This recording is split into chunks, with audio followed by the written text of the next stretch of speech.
October 21st, 2015, Wednesday of the 29th week in Ordinary Time.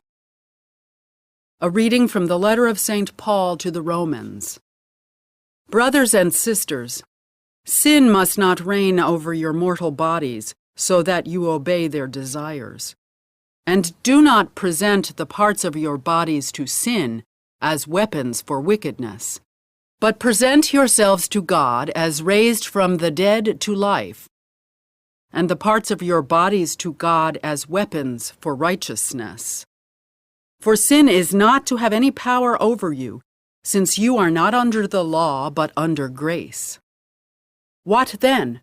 Shall we sin because we are not under the law but under grace? Of course not.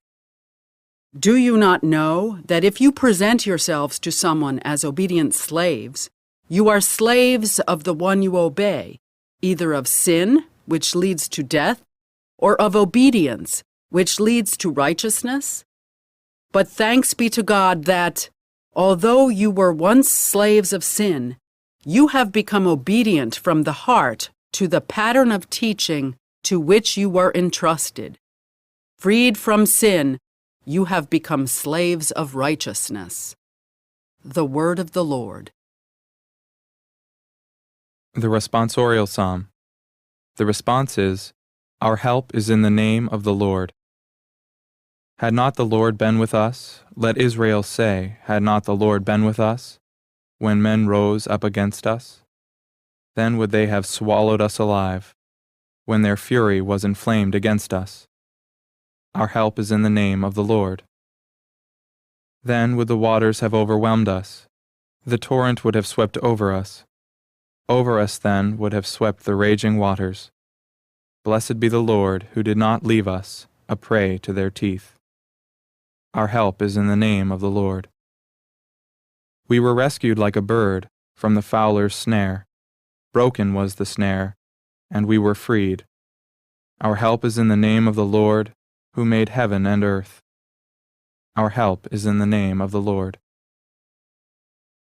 A reading from the Holy Gospel according to Luke.